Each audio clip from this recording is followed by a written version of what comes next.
akkuma beekamu har'a guyyaa hagayya torba akka lakkoofsa Awurooppaatti akka lakkoofsa Oromootittis hagayya torba jechuudha guyyaan har'a. Guyyaa hagayya kaleessaa seenaa garaagaraatiin akka yaadannu hundi keenya ni beekna. Hagayya 6 seenaa Oromoo keessatti seenaa yaaddoo seenaa qabsoon Oromoodha. Tarkaanfii jalqabaatirraallee gara tarkaanfii addaatitti guyyaa ceeteedha. Kanaaf guyyaan hagayya 6 guyyaa seena qabeessa. Kanannis baga isiniin gahe jedha. Ammas qabsoo Oromoodha tana motorri itti jabaatee gara bilisummaatti akka ce'uun abdii irraa qabna yoo Rabbiin jedhe jechuudha. Ammallee hayyuu keenya Rabbiin mana hidhaatti akka nu baasu abdii irraa qabna inshallah nu baasa nu baha. Kana bakka bini jechuudha. Waan tokkoon ajandaa qabadhee isinii dhufee ajandaan an qabadhee dhufe Shaashamannee irratti wanta ta'aa jiru. Shaashamannee irratti wanta ta'e jedhaniitiin nafxanyoonni miidiyaa isaanii rabbaatee yeroo ammaa kana odeessaa jirtu. Waan isaan godhaa jiran miidiyaa isaanii irratti yookaan ammoo yuutuubii garaagaraatti gurgurataa jiran warri hin beekne ammoo ajandaa amantiidhaan akka uummanni Oromoo walibbu isaan miidiyaa isaanii yookaan yuutuubii isaaniitti gurgurataa jiranii ilmaan Oromoo immoo akka amantaadhaan walibbu gochuudhaaf uummata keenya jidduu har'aa kallee miti waa'ee akkanaa akka hojjetaa turan. Waggaa 150 guutu isaan ilmaan Oromoo irratti sammuu ilmaan Oromoo irratti qora qalbii ilmaan Oromoo irratti dalagaati turan. Kanaafuu ilmaan Oromootiif kun waan haaraa miti jechuudha. Gocha bakka biraatitti ta'e akka gocha Oromiyaa keessatti ta'ee godhanii fudhatuudhaan waan akkasii dalagaatiin turan arma duras. Ammallee waan isin ajaa'ibu. Ajaa'iba. Shaashamannee irratti maal jedhaniin intala takko itti dhufanii qeerroon itti dhuftee qeerroon Oromoodhaa itti dhuftee maalidhaati jettee gaafannaan ani Oromoodhaa osoo isiin jettu amantiin kee maali jennaan ani Ortodoksiidha isiin jennaan Allahu Akbar jedhaatiin qalanii jedhanii miidiyaatti hojjetaa jiran jedhanii waan garagaraa diraamaa garagaraatti hojjetaa jiran mootummaanis ajandaa godheetiin baasaa jira jechuudha. Miidiyaan mootummaadhaa dirasiin waan kana dabarsaa jira. Kanaaf Shaashamannee laa indezaa ሆኗል. Akkuma Haacaaluun jedhe ummanni Oromoodhaa akka hedduu kan itti baqateellee ofi ammatee laal kunoo sirba kana dhageeffattanii kan itti baqates kan itti gales kan guddifates kan dhalches Oromoon ija tokkoon laalaatiin kan jiraate. Ija tokkoon isaantu dhimma siyaasaa keessa nu naqee jibbiinsa nafxanyoota keessa nu nafxanyaa laal Oromoodhaa hin toltu waan ta'eef nyaatanii dhuganii quufanii gocha diinummaa isaan keessa jiru waan beekaniif asbaanii gocha diinummaadhaa ilmaan Oromoo irratti gocha diinummaa isaan dalagan malee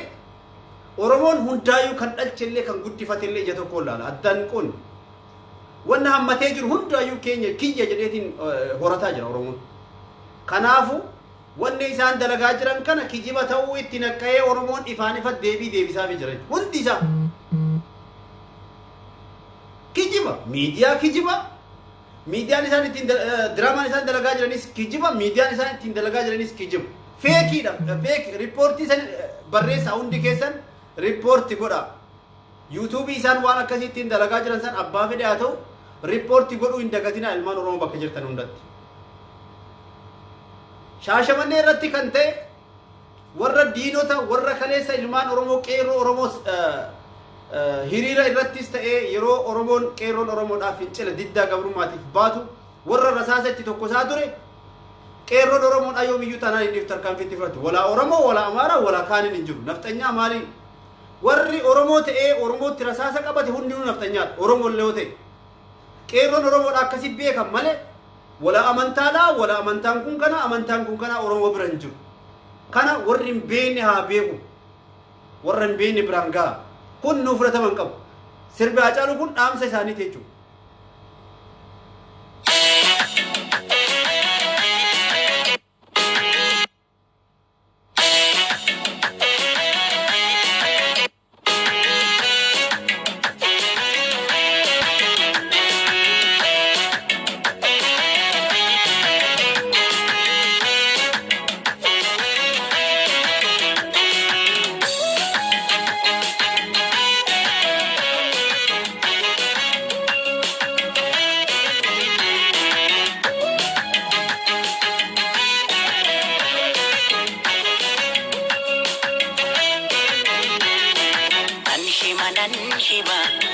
hima waeke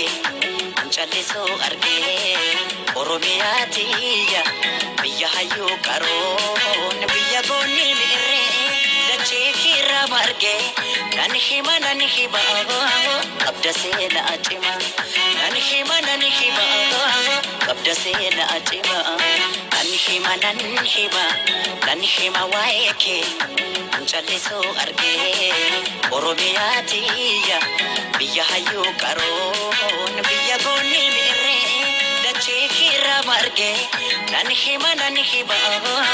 abda sena achima nan hima abda sena achima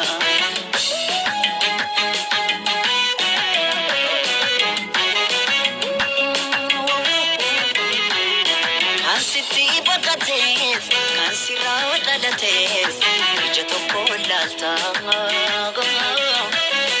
orma firanjatsu kambela iflata rangara lafta uda todeti ko oromia dahamatu ko oromia abate wakatu oromia kata kengatu oromia uda todeti ko oromia dahamatu ko oromia abate wakatu oromia kata kengatu oromia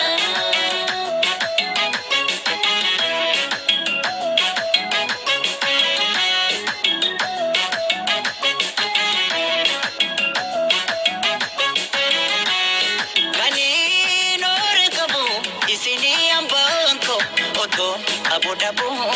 mafta echaranko.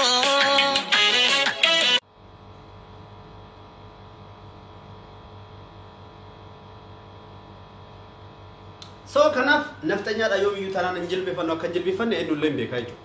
kanaf oromon debi safi youtube sanala tille reporti barresa hundi kesa jechu hundi kesa reporti ra barresa naftanya wara no jib wan jara no finka no jibbina rakon kabu garu warra amantaadhaan nu qooduuf yaalu warra amantaadhaan nu qooduuf yaalu yoom iyyuu taanaan gurran kennuuf oromoo gurran kennuuf mootummaas ta'ee qaama dhuunfaadhaa eenyuuf gurran kennu oromoon qabsoon oromoodhaa istiraateejiidhaan yookaan ammoo tarkaanfii tarsiimoo ajaa'ibaa qabattee deemaa jirti socho'aa jirti waan guddaatu deemaa jira hatta sodaa irraa kan ka'e leenca maleedhaa kaanii maleedhaa keessatti ragaa qabatamaadhaa waan hin qabneef ragaa isarra ragan waan hin qabneef mana hidhaa keessatti nu dhoksa yookaan ammoo maggaarraja nu hidhaa jedhaniiti maggaarraja hidhataniitiin ragaa jawaarra raguudhaa qophaa'anii taa'ulaan waan ragan hin beekan kanaayyuu dhugaan bahuudhaa deemti afaanuma isaaniirra kanaaf oromoo yoomiyyuu taanaan qabsoon oromoodhaa of dura deemaatti tarkaanfataa jirti oromoon yoomiyyuu taanaan sodaatameera gabaabumatti namni amantiin qooduuf yaalus of duuba deebi'eera otoo dubbatuyyuu afaan isaa waliidheera sodaateera homaa gochuu hin danda'u akka homaa gochuu hin dandeenye illee beekeera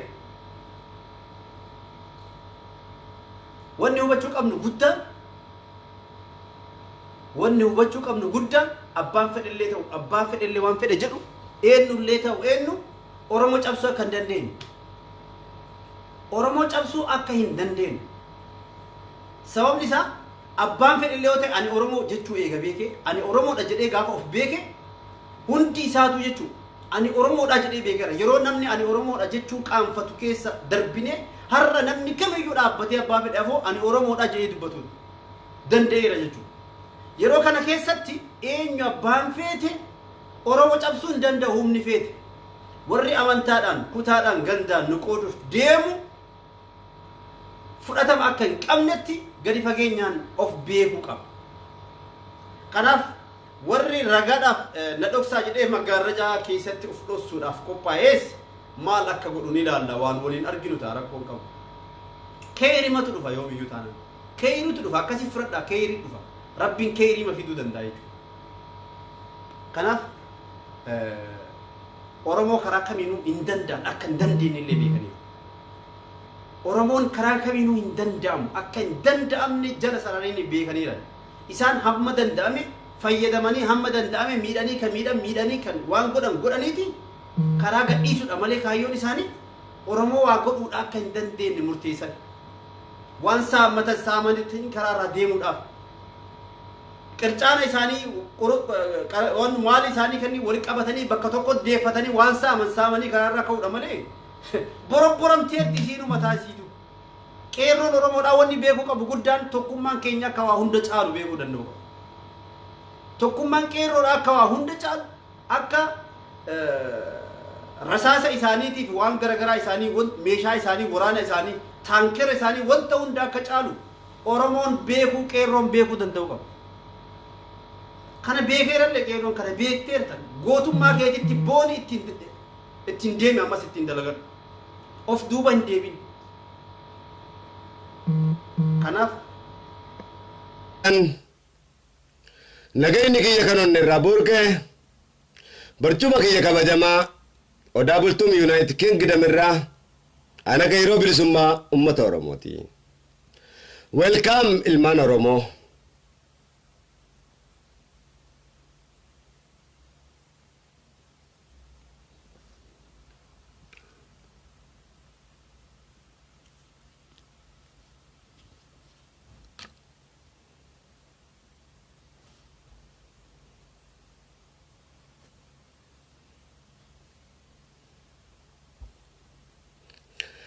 Gaa akkuma argitan kana Oromoo tooftaa garagaraatiin ummata gabrummaadhaan hubame ummata bilisummaadhaaf dheebote qabsoo isaa da'oo godhachuudhaan qabsaa'ota fakkaachuudhaan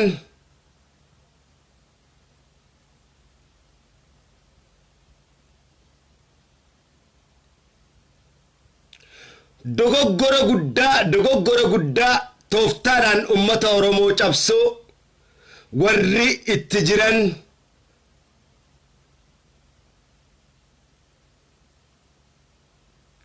cimsanii akka seera rabbiitii fi ummata Oromootiin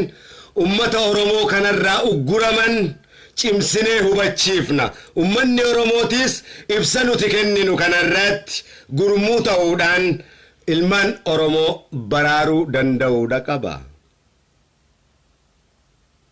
Osoo ifin qulqulleessin diina keenya qulqulleessuu hin dandeenyu jechuu keenya.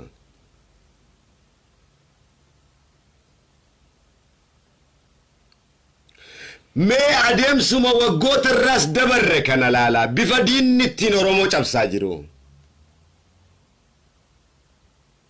jalqaba qabsoo qeerroon ummata Oromootii fi gootowwan Oromoo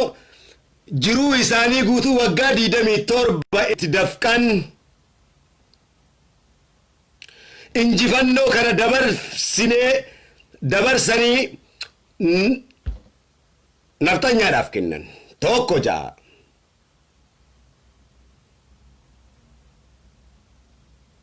Dhiirri namaa sun hundi otoo qeerroon Oromoo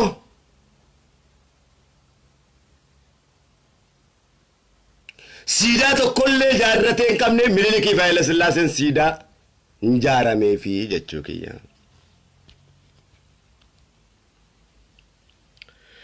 Lammada taati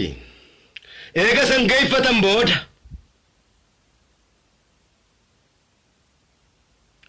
waraana ummanni Oromoo qabeenya isaatii fi waan hundumaan jaarrate harka diinatti akka harka kennu kunis kisaaraa ilmaan Oromoo irra geessifame lubbuurraas geessifame jechuudha. Laal akkatti Oromoo cabsutti jiran waan Oromoon qabu ammas kana bira dabarre barattoota Oromoodhaa bakka gartee qabsoon Oromoo jiru ammas laal bakka isaan qabxi isaan dhaawutti jiran laal barattoota Oromoo waan Walloo fi Gondarii fi kana hunda keessatti godhan guutuu keessatti godhan ni beeytan jechuu kiyya wagguma darbee kana akkasit daakan dhugaadha moo dhugaa miti sobaa kan hin jechaa jiru kun sobaa kun daa'imni xiqqaan Oromoodha tartiibaan inni irraa dubbachaa jiru kana beeku hin beeku jechuun diinummaadha eenyumaa ta'e eenyu ta'e qabsoon uummata Oromoo beekumsaani malee wallaalani miti wallaaltota qabsoon beenetu uummata Oromoo gaagaa jira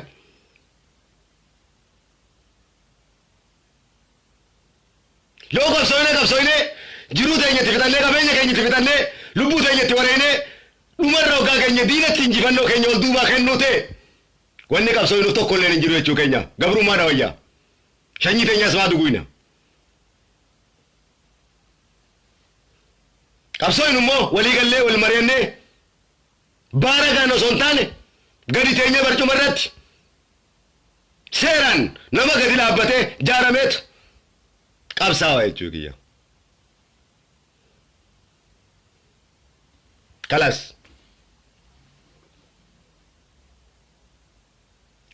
du'aa ooluun gootummaadha miti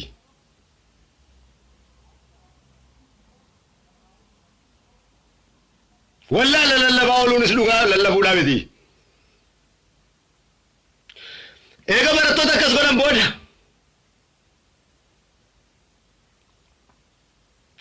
ammas deebi'anii barattoota booda ammas onni dhufe qeerroo mana hidhatti hidhaanii duraatti dhufe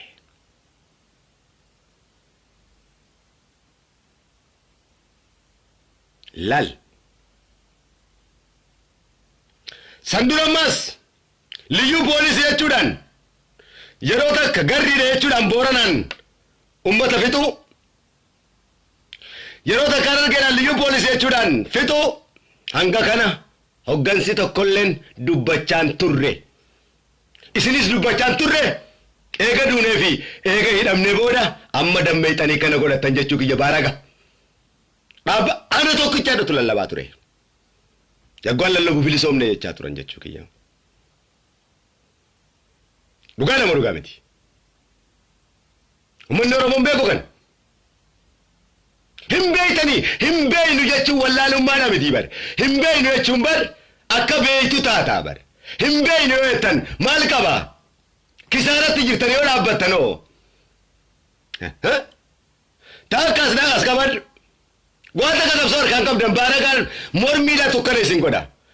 ummatu bar isin ummata bar Jawaar kalee isa hidhamee arra Jawaar sadaffaadha jechuudha wal mormu barboo Jawaar lammaffaa fi sadaffaan hin jiru bar tokkichuma kalaas gahee mataa ofii akka qabsaa'aa tokkotti beera kaatee gahee mataa keetii seeraan ba'uudha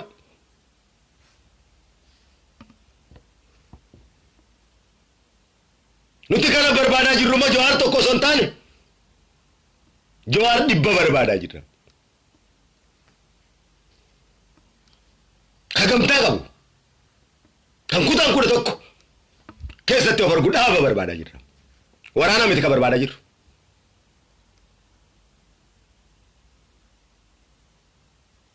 dhaaba kutaan tokkolleen irratti walii galu kan gandummaaf hin qabne kan naatu caalaa hin qabne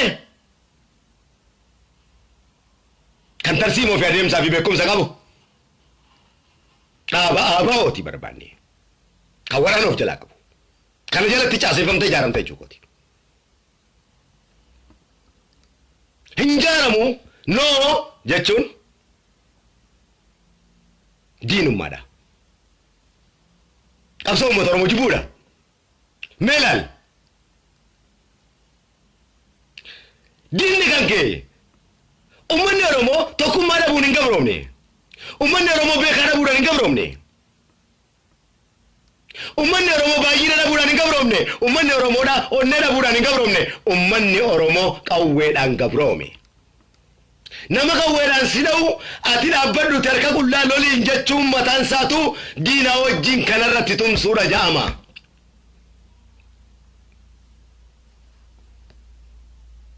diina wajjin tumsa guddaa ummata Oromoo irratti nama qawwee gaggeessaa jiru, nama lola gaggeessaa jiru.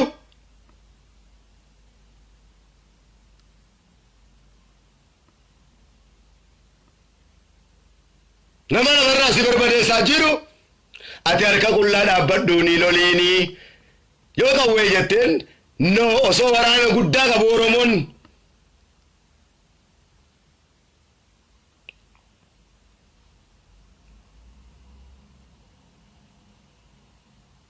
Kun kan deemsisu miti.